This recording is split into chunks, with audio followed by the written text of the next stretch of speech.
Hi, so I'd like to start with Alice Wong, the Conservative MP for my Richmond riding, very publicly eating a bowl of soup at a restaurant. The excitement is over Miss Wong tucking into shark fin soup, something Vancouver, Richmond, and Burnaby are attempting to ban. But why the controversy over eating sharks, considering we're their victims, right? Sharks kill at most 15 people worldwide each year, while humans kill about 73 million sharks, a number that is growing approximately 6% each year. Humans eat all sorts of animals, though, so why all the cameras? Sharks are different for three reasons. First of all, most shark species are apex predators, so their presence and abundance in an ecosystem has great ramifications on the entire food web. Sharks' main prey is elasmobranch organisms, including cow-nosed rays. A decline in the number of sharks results in an increase in the abundance of their prey, but the rays are predators themselves, and scallop, oyster, and clam populations consequently drop. With fewer bivalve mollusks, there are fewer consumers of phytoplankton, causing algae blooms. Upon these producers' quick deaths, they sink to the ocean floor, or decomposers feed, causing population booms and greater oxygen depletion.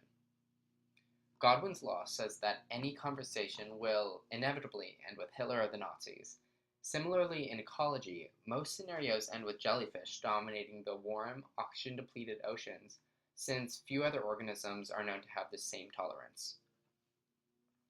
So, the cascade effect in restaurants is as follows. Shark fin soup disappears because of humans, clam chowder disappears because of rays, and eventually only jellyfish soup remains. The second reason for the photo op is because of how sharks are hunted. Shark finning entails the removal of the fin of a dead or live shark, and then discarding the rest in the ocean.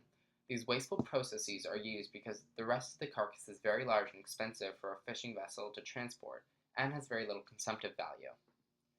Because sharks are apex predators, they absorb the contaminants of all their prey and their prey's prey, namely mercury.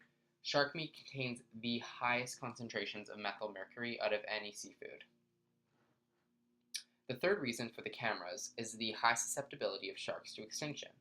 Their slow growth rate, late age of maturity, and few well-developed young have exacerbated the massive effects of finning, making 32% of shark species endangered. These 201 shark species are deemed endangered by the ICUN's Red List, whereas Canada only restricts the sale of 3 species, or 1.5% of the Red List, as per a different interstate agreement. There is thus a lack of harmony between activists and states in regulating the industry. This puts the onus on foreign fishermen to ethically source shark fins, as Alice Wong told a reporter upon finishing her aforementioned controversial meal. But the price of fins is increasing with increasing demand and decreasing supply.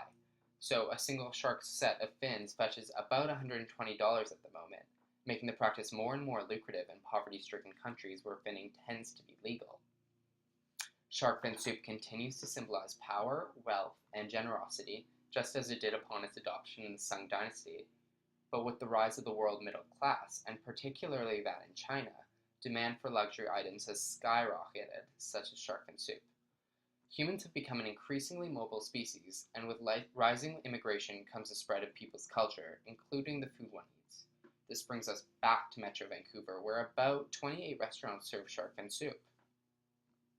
Undoubtedly unsustainable, there are other considerations to be taken into account, however.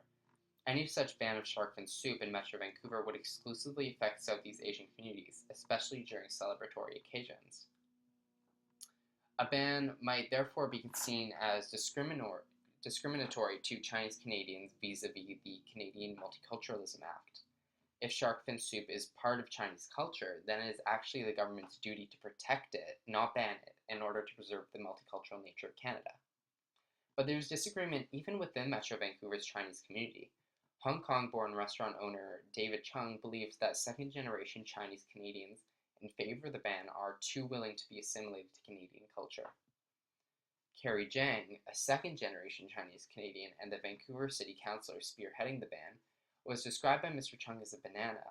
This debate illustrates, to me at least, an underbelly of sorts in the multiculturalism that most Canadians cherish.